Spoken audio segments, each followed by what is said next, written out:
राजस्थान की धरती अपने अंदर कई कहानियां समेटे हुए है, लेकिन आज हम जिस कहानी की बात करने वाले हैं वो आस्था और विश्वास की हर सीमा को तोड़ देती है।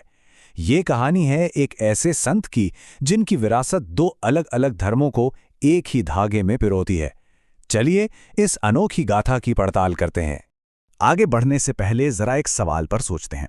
क्या ऐसा मुमकिन है कि एक ही पवित्र जगह पर दो अलग अलग धर्मों के लोग एक साथ पूरी श्रद्धा से पूजा करते हों? यही सवाल आज की हमारी इस पूरी पड़ताल का सेंटर पॉइंट है। तो जवाब है हाँ, बिल्कुल ऐसा एक स्थान है। ये जो तस्वीर है यह राजस्थान के गोगामेडी नाम की एक दरगाह का मेन गेट है। अब जो बात इसे बिल्कुल असाधारण बनाती है वो ये है कि इसके एक तरफ ओम लिखा है और दूसरी तरफ बिस्मिल्लाह। ये एक तस्वीर ही अपने आप में एक बहुत गहरी कहानी कह रही है। तो आखिर कौन है ये गोगा जी जो इस अनोखी भक्ति के केंद्र में है? आइए अब जानते हैं उस शख्सियत के बारे में जो इस साझा विरासत की नींव हैं। सबसे पहले ये समझते हैं कि गोगामेडी है क्या। देखिए, ये कोई आम मंदिर नहीं है। ये राजस्थान के हनुमानगढ़ जिले में एक समाधि स्थल है और इसकी बनावट किसी मंदिर से ज्यादा एक मकबरे की तरह है। और इसके मकबरे जैसा दिखने के पीछे एक ऐतिहासिक वजह है। कहा जाता है कि इसे ये रूप फिरोज शाह तुगलक ने दिया था। हालांकि इसका जो आज का शानदार स्ट्रक्चर हम देखते हैं उसका क्रेडिट बीकानेर के महाराजा गंगा सिंह को जाता है।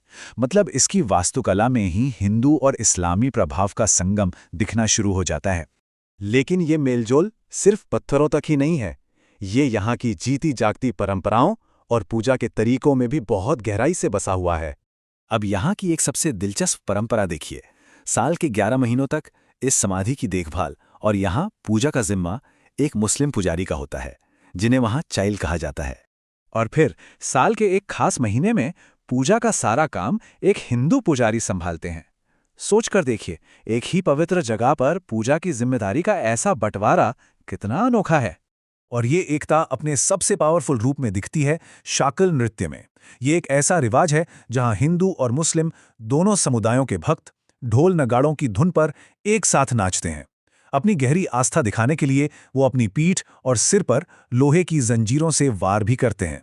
गोगा जी में लोगों की आस्था सिर्फ इन बड़े बड़े मौकों पर ही नहीं दिखती, बल्कि उनकी रोज की जिंदगी का हिस्सा है। किसान अच्छी फसल के लिए अपने हल पर 9 गांठों वाली गोगा राखड़ी बांधते हैं। मिट्टी के घोड़े को उनका प्रतीक मानकर पूजा जाता है और उनके थान यानी छोटे छोटे मंदिर पवित्र खेजड़ी पेड़ के नीचे मिल जाते हैं। तो अब पहुंचते हैं सबसे बड़े सवाल पर। आखिर इस अद्भुत मेलझोल की वजह क्या है? हिंदू और मुस्लिम दोनों ही गोगा जी को इतनी श्रद्धा से क्यों पूजते हैं? चलिए इस विरासत के रहस्य से पर्दा उठाते हैं। इसका जवाब गोगा जी के वंश में छिपा है।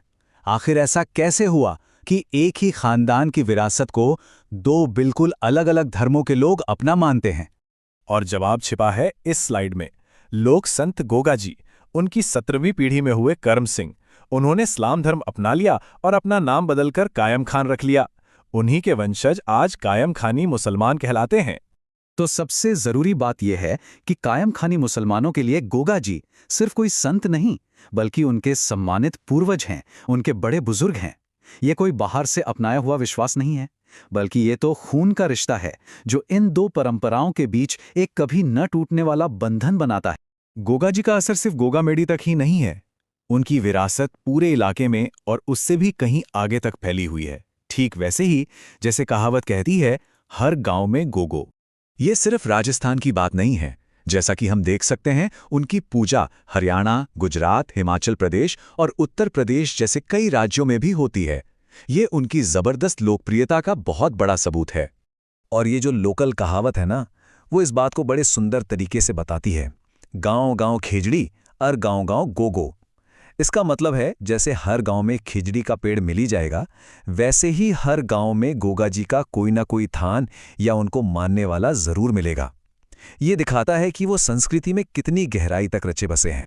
उनकी बहादुरी और जिंदगी के किस्सों को कवि मेह ने गोगा जी का रसावला नाम के ग्रंथ में लिखकर हमेशा के लिए अमर कर दिया। ये ग्रंथ उनकी कहानी को पीढ़ी दर पीढ़ी जिंदा रखता है।